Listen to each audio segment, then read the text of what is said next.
Hello everyone. Our today's topic is CO2 system अर्थात carbon dioxide तंत्र। Carbon dioxide तंत्र का फेज डायग्राम हम आज पढ़ेंगे। सर्वप्रथम कार्बन डाइऑक्साइड सिस्टम जो है यह एक घटक तंत्र है, यानी वन कंपोनेंट सिस्टम है। वन कंपोनेंट सिस्टम का मतलब यह हुआ कि इस सिस्टम को एक्सप्लेन करने के लिए हमें केवल एक केमिकल स्पीशीज CO2 की आवश्यकता होती है, जिसके द्वारा हम इसकी सभी फेजेस को, सभी प्रावस्थाओं को बहुत आसानी से एक्सप्लेन कर सकते हैं। CO2 जो है, CO2 तीन फेजेस, तीन प्रावस्थाओं के रूप में उपस्थित होती हैं। Solid CO2, liquid CO2 and gaseous CO2, यानी CO2 की तीन प्रावस्थाएं होती हैं, सॉलिड, लिक्विड एवं गैस। CO2 का फेज डायग्राम यह बनाया गया है। इस फेज डायग्राम को हम तीन पार्ट्स में डिवाइड करते हैं। फेज डायग्राम के मुख्य तीन भाग, तीन पार्ट्स में सबसे पहला पार्ट होता है कर्व्स अर्थात वक्र। वक्र AO, वक्र OC एंड वक्र OB अर्थात OA कर्व, OC कर्व एवं OB कर्व। ये थ्री कर्व्स जो हैं ये CO2 के फेज डायग्राम में उपस्थित हैं। इसी तरह से कर्व्स के बाद जो मेन पार्ट है वह पार्ट है एरिया। तो एरिया ऑफ AOC कर्व के लेफ्ट हैंड साइड का area, area of left hand side of AOC curve, यानी यह एरिया। इसी तरह से area below AOB curve, AOB curve के नीचे का क्षेत्र, यह इसी प्रकार से एरिया कवरिंग COB कर्व, यानी COB कर्व के अंदर का क्षेत्रफल या एरिया, जिसे कि हम लिक्विड CO2 के द्वारा प्रदर्शित कर रहे हैं। ये तीन एरियाज हुए। और उसके बाद जो मेन पार्ट, थर्ड पार्ट है फेज डायग्राम का, वह है ट्रिपल पॉइंट, पॉइंट O अर्थात तीनों curves AO curve, OC curve और OB कर्व, तीनों कर्व जिस पॉइंट पर आपस में मिलते हैं उसे हम ट्रिपल पॉइंट कहते हैं, त्रिक बिंदु कहते हैं, जिसे हम O से शो कर रहे हैं।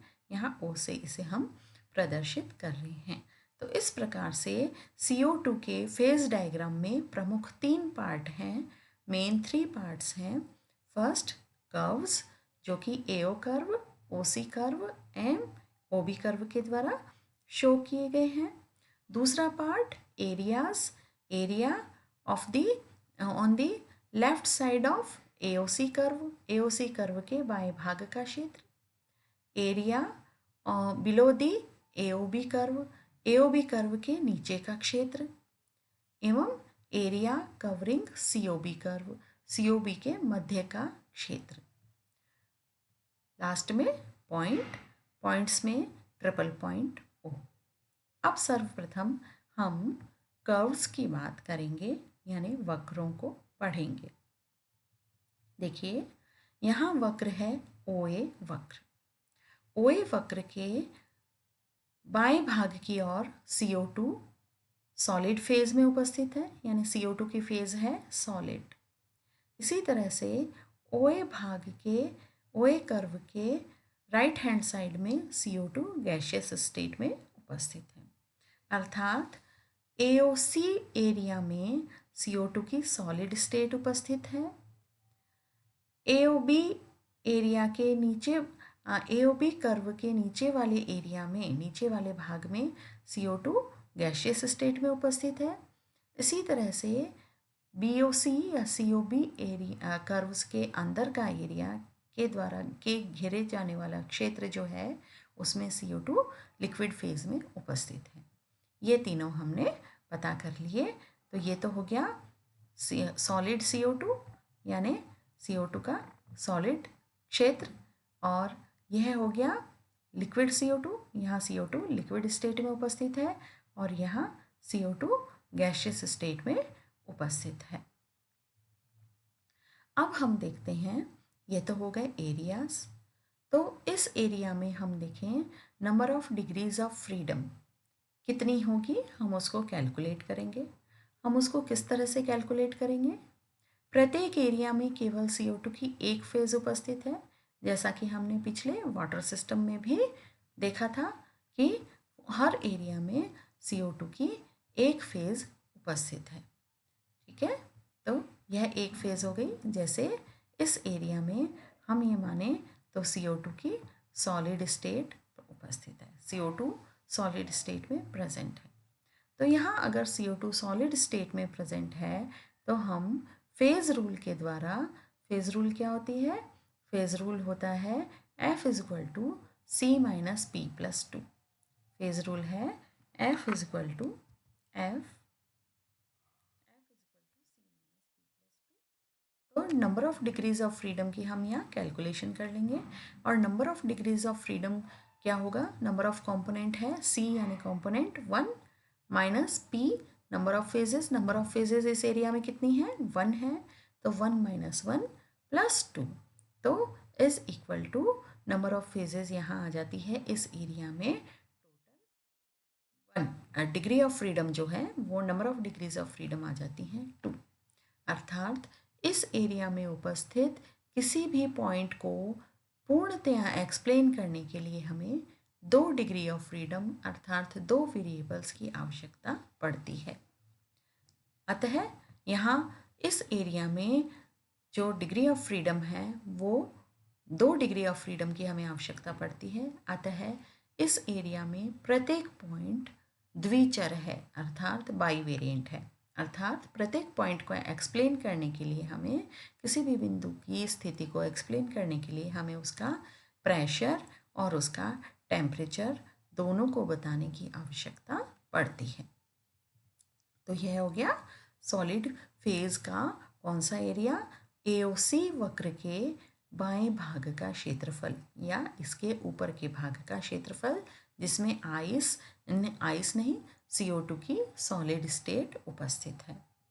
अब हम सेकेंड एरिया में आते हैं, COB वक्र के द्वारा घेरा गया क्षेत्रफल। COB वक्र के द्वारा घेरा गया क्षेत्रफल, इसमें CO2 लिक्विड स्टेट में उपस्थित है अर्थात CO2 की एक फेज उपस्थित है जो कि लिक्विड है यानी द्रव है। तो नंबर ऑफ फेजेस 1 है और नंबर ऑफ फेजेस 1 है तो number of degrees of freedom कितनी हो जाएंगी? Number of degrees of freedom यानी F is equal to C minus P plus 2 से हम निकाल लेंगे। और number of degrees of freedom कितनी हो जाएंगी? C minus P plus 2। C है नंबर ऑफ कंपोनेंट जो कि 1 है, P है नंबर ऑफ फेजेस जो कि यहाँ 1 है और प्लस 2। तो इसका मतलब number of degrees of freedom हमें 2 प्राप्त होती है। अतः यहाँ सिस्टम कैसा है? यहाँ सिस्टम बाईवेरिएंट है अर्थात इस एरिया में उपस्थित किसी भी बिंदु को प्रदर्शित करने के लिए या उसको एक्सप्लेन करने के लिए हमें दोनों वेरिएबल्स प्रेशर और टेम्परेचर दोनों को बताने की आवश्यकता पड़ती है या दोनों को फिक्स करने की आवश्यकता पड़ती है। अब हम आते हैं थर्ड एरिया। यह है एरिया AOB वक्र के नीचे वाला क्षेत्र जिसमें कि CO2 की गैसियस स्टेट उपस्थित है। CO2 गैसियस अवस्था में उपस्थित है। अतः इस एरिया में भी नंबर ऑफ फेजेस कितनी हो गई? Number of phases is equal to 1 और number of degrees of freedom हो जाएगी F is equal to C minus P plus 2। C है number of component which is 1, P is the number of phases which is 1 plus 2। तो इससे हमारा system आ जाएगा यहाँ बाईवेरिएंट अर्थात टोटल डिग्रीज ऑफ फ्रीडम जो है वो हमें 2 प्राप्त होती है। इस तरह से सिस्टम यहाँ बाईवेरिएंट सिस्टम होता है। तो यहाँ number of degrees of freedom की हम बात करें तो number of degrees of freedom को यहाँ हमें 2 प्राप्त होती हैं। Number of degrees of freedom are 2 प्राप्त होती हैं। यहाँ भी तो तीनों ही एरिया में number of degrees of freedom हमें 2 प्राप्त होती है। अतः हम ये कह सकते हैं कि तीनों ही एरिया में सिस्टम बाईवेरिएंट है, अर्थात तीनों ही एरिया में किसी भी बिंदु को प्रदर्शित एक्सप्लेन करने के लिए हमें दोनों वेरिएबल्स प्रेशर और टेम्परेचर को एक्सप्लेन करने की आवश्यकता होगी या दोनों को फिक्स करने की आवश्यकता होगी। अब हम आते हैं, ये हो गए हमारे क्षेत्रफल। अब आते हैं हम कर्व्स पे अर्थात वक्र पे। एओ वक्र, सर्वप्रथम एओ वक्र। एओ वक्र को हम सब्लिमेशन कर्व कहते हैं अर्थात ऊर्ध्वपातन वक्र कहते हैं।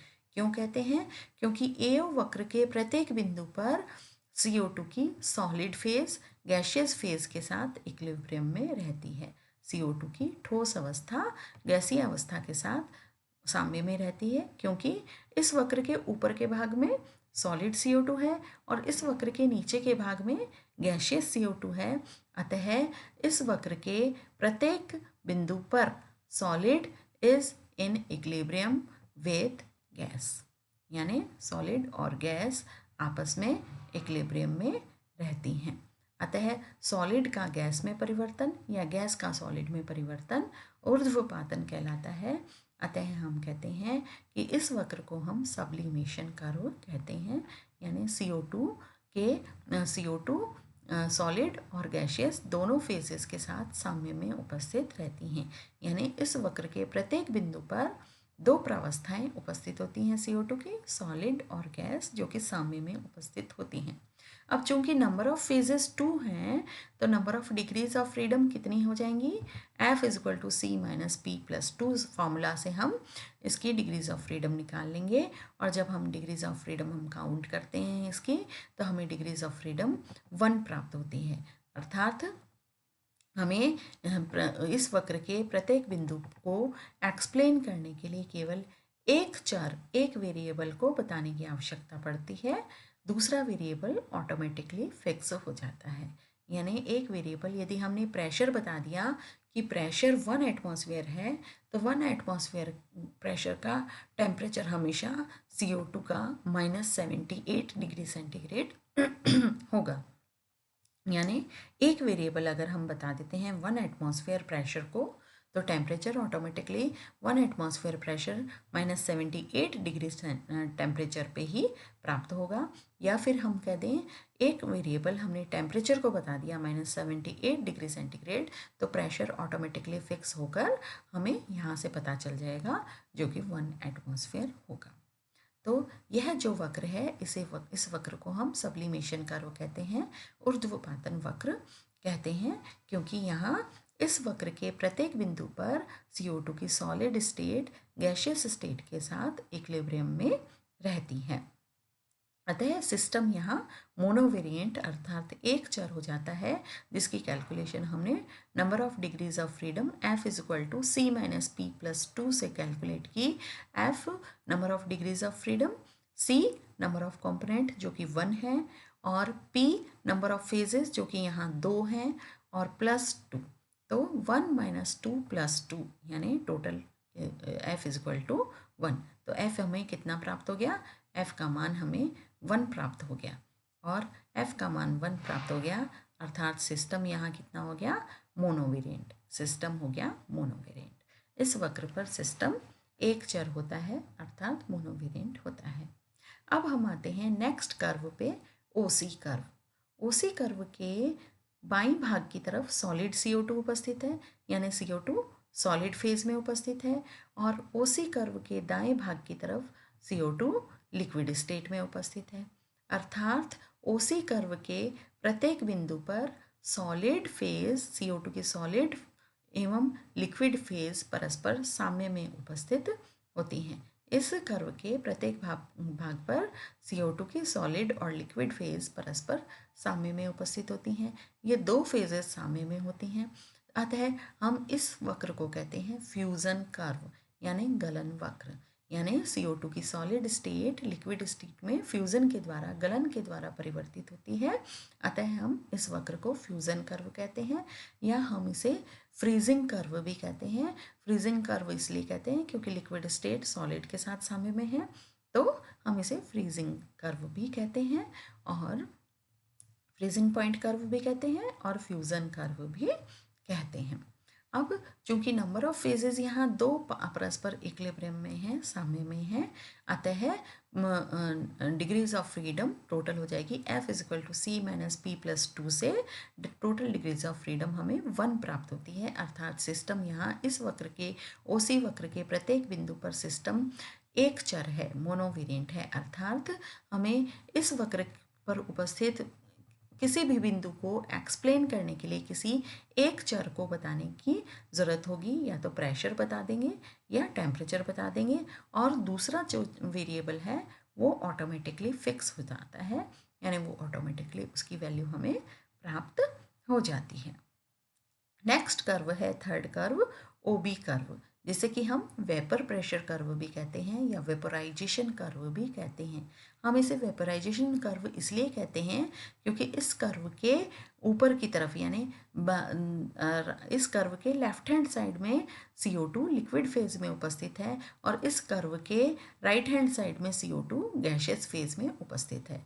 अर्थात इस वक्र के प्रत्येक बिंदु पर लिक्विड फेज गैशियस फेज के साथ इक्विलिब्रियम में होती है। तो लिक्विड और गैशियस फेज चूंकि इक्विलिब्रियम में होती हैं, यानी दो फेजेस इक्विलिब्रियम में होती हैं, अतः number of degrees of freedom इसका 1 हो जाता है। F equal to C minus P+2 से number of phases, number of degree of freedom 1 प्राप्त हो जाता है। अतः यह सिस्टम यहाँ यूनिवेरिएंट है यानी मोनोवेरिएंट है। अर्थात इस OB कर्व के प्रत्येक बिंदु को, किसी भी बिंदु को एक्सप्लेन करने के लिए हमें किसी एक चर को बताने की, एक वेरिएंट को बताने की आवश्यकता पड़ेगी, दूसरा वेरिएंट ऑटोमेटिकली फिक्स हो जाएगा। अब हम आते हैं पॉइंट्स पर, और इस फेज डायग्राम में, CO2 के फेज डायग्राम में केवल एक पॉइंट है जो कि O है, जिसे हम O से प्रदर्शित कर रहे हैं, जिसे हम ट्रिपल पॉइंट कहते हैं यानी त्रिक बिंदु कहते हैं। O पॉइंट जो है, इस पर तीनों कर्व मिल रहे हैं, तीनों AO कर्व, OC कर्व एवं OB कर्व, तीनों कर्व यहाँ मिलते हैं। अर्थात यहाँ इस बिंदु पर तीनों फेजेस सॉलिड, लिक्विड एवं गैस, CO2 की तीनों फेजेस सॉलिड, लिक्विड एवं गैस आपस में इक्विलिब्रियम में रहती हैं। और जब चूंकि तीनों फेजेस आपस में इक्विलिब्रियम में रहती हैं, अतः number of degrees of freedom इस पॉइंट के लिए, ट्रिपल पॉइंट के लिए, number of degrees of freedom F equal to C minus P+2, अर्थात C की वैल्यू 1 है, नंबर ऑफ फेजेस 3 हैं, 1 माइनस 3+2 अर्थात 0। तो number of degrees of freedom यहाँ हमें इस ट्रिपल पॉइंट के लिए 0 प्राप्त होती है। अतः यहाँ सिस्टम नॉन वेरिएंट या इनवेरिएंट कहलाता है, अचर कहलाता है। अर्थात त्रिक बिंदु के संगत जो दोनों वेरिएबल्स हैं ये फिक्स ही होते हैं। अर्थात इसका प्रेशर और इसका टेम्परेचर है ना, ट्रिपल पॉइंट का प्रेशर और टेम्परेचर हमेशा फिक्स रहते हैं। प्रेशर होता है CO2 का 5.11 एटमॉस्फेयर ट्रिपल पॉइंट का, और टेम्परेचर होता है -56.6 डिग्री सेंटीग्रेड। तो ट्रिपल पॉइंट का टेम्परेचर और प्रेशर हमेशा फिक्स रहता है, अतः इसे हम ट्रिपल पॉइंट कहते हैं, त्रिक बिंदु कहते हैं, क्योंकि तीनों फेजेस CO2 की यहाँ आपस में इक्विलिब्रियम में उपस्थित रहती हैं, साम्य में उपस्थित रहती हैं। अब हम देखते हैं कि जब 1 एटमॉस्फेयर प्रेशर पर CO2 जो कि सॉलिड स्टेट में उपस्थित है, यदि हम उसको गर्म करें, यानी CO2 को हम गर्म करें, यानी उसका टेम्परेचर बढ़ाएं 1 एटमॉस्फेयर प्रेशर पर, तो CO2 डायरेक्ट गैशियस फेज में चली जाती है ना। CO2 तुरंत गैशियस फेज में परिवर्तित हो जाती हैं, यानी CO2 डायरेक्ट ऊर्ध्वपातित सबलाइम हो जाती है। अर्थात CO2 की द्रव प्रावस्था हमें 1 एटमॉस्फेयर यानी नॉर्मल वायुमंडलीय दाब पर हमें प्राप्त नहीं होती है, इसीलिए हम CO2 को ड्राई आइस कहते हैं, यानी इसकी हमें द्रव प्रावस्था प्राप्त नहीं हो पाती है, केवल यह सॉलिड फेज में ही उपस्थित होती है या फिर 1 एटमॉस्फेयर प्रेशर पर गैशियस फेज में परिवर्तित हो जाती है। इसकी लिक्विड स्टेट हमें 1 एटमॉस्फेयर प्रेशर यानी वायुमंडलीय दाब पर उपस्थित प्राप्त नहीं हो पाती है, अतः हम इसे कहते हैं ड्राई आइस। अब देखिए कि CO2 का जो B है, पॉइंट B है, पॉइंट बी जो है ये क्रिटिकल टेम्परेचर, पॉइंट बी के संगत यह क्रिटिकल पॉइंट यानी क्रांतिक बिंदु कहलाता है। और क्रांतिक बिंदु का ताप बी के संगत जो ताप है, टेम्परेचर है, वह तो होता है 78 डिग्री सेंटीग्रेड, और प्रेशर होता है 31.1 डिग्री सेंटीग्रेड क्रिटिकल टेम्परेचर होता है, और प्रेशर होता है 78 या 73 एटमॉस्फेयर प्रेशर होता है। अतः क्रांतिक दाब बी के संगत क्रांतिक दाब 73 एटमॉस्फेयर, और बी के संगत क्रांतिक ताप जो होता है वो 31.1 डिग्री सेंटीग्रेड होता है। एक बात और कि जो CO2 का ओसी कर्व है, यह ओसी कर्व दाब अक्ष की तरफ झुका हुआ ना होकर दाब अक्ष से दूर है, प्रेशर एक्सिस से दूर की तरफ है, झुक नहीं रहा, उससे अपोजिट डायरेक्शन में थोड़ा सा झुका हुआ है, क्योंकि CO2 की जब सॉलिड स्टेट से लिक्विड स्टेट में चेंज होती है तब दाब बढ़ाने के साथ साथ CO2 का आयतन भी बढ़ता है। यानी सॉलिड स्टेट में CO2 का मोलर वॉल्यूम कम होता है और लिक्विड स्टेट में CO2 का मोलर वॉल्यूम बढ़ जाता है। जबकि वाटर का जो हमने फेज डायग्राम देखा था उसमें इसका अपोजिट था। वाटर के फेज डायग्राम में इसका जो फ्यूज़न कर्व ओसी कर्व था वह प्रेशर एक्सिस की तरफ इस तरह से झुका हुआ था वाटर के फेज डायग्राम में। तो यह इसलिए झुका हुआ था क्योंकि आइस जो है, आइस यानी वाटर की जो सॉलिड स्टेट है वो ज़्यादा वॉल्यूम घेरती है वाटर की लिक्विड स्टेट की तुलना में। अतः वाटर के फेज डायग्राम का ये जो ओसी कर्व है, फ्यूज़न कर्व है, यह प्रेशर एक्सिस की तरफ झुका हुआ था, अर्थात दाब बढ़ाने पर ताप में कमी होती है, टेम्परेचर में कमी आती है। अतः क्योंकि CO2 का जो सॉलिड स्टेट का स्पेसिफिक वॉल्यूम होता है वह लिक्विड स्टेट के स्पेसिफिक वॉल्यूम से ज़्यादा होता है, क्योंकि सॉलिड स्टेट में आइस बन जाती है और आइस में हाइड्रोजन बॉन्डिंग हो जाती है, और हाइड्रोजन बॉन्डिंग जो है sp3 उसका वो टेट्राहेड्रल उसकी ज्योमेट्री हो जाती है, जिससे यह ज़्यादा स्पेस घेरती है। और जबकि लिक्विड जो स्टेट है उसका वॉल्यूम जो स्पेसिफिक वॉल्यूम होता है वाटर का वो कम होता है, जबकि CO2 में उल्टा है। CO2 की लिक्विड स्टेट की तुलना में सॉलिड स्टेट का स्पेसिफिक वॉल्यूम कम होता है और लिक्विड स्टेट का ज़्यादा होता है। अतः CO2 का जो ये फ्यूज़न कर्व है वो प्रेशर एक्सिस से दूर जाता है, यानी दूर प्रेशर एक्सिस के और नहीं झुका हुआ होता है। तो यह हमारा CO2 का फेज डायग्राम है, जिसको हमने इस प्रकार से समझ लिया है। यह था त्रिक बिंदु, यह था बी था क्रांतिक बिंदु, बी है क्रांतिक बिंदु, और ओ है त्रिक बिंदु।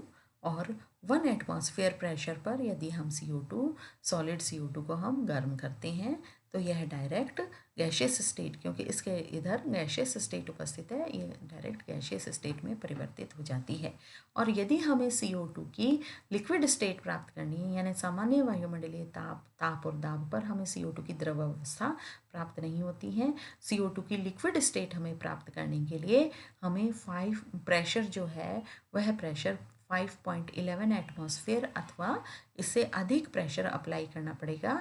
तब इससे ऊपर, इस प्रेशर से ऊपर CO2 लिक्विड स्टेट में भी एग्जिस्ट करती है, यानी CO2 का एग्जिस्टेंस लिक्विड स्टेट में भी उपस्थित होता है 5.11 एटमॉस्फेयर से ऊपर के दाब पर। तो यह CO2 का फेज डायग्राम है, जिसको हम इस प्रकार से एक्सप्लेन कर पाते हैं।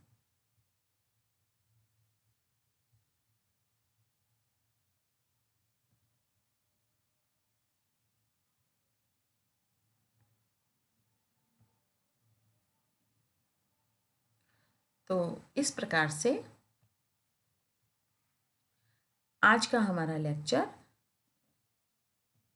CO2 के फेज डायग्राम का जो लेक्चर है, टॉपिक है, आज का हमारा टॉपिक यहीं समाप्त होता है। नेक्स्ट लेक्चर में हम 1 कंपोनेंट सिस्टम सल्फ़र की बात करेंगे, सल्फ़र सिस्टम को पढ़ेंगे। आज का लेक्चर हम यहीं समाप्त करते हैं। धन्यवाद।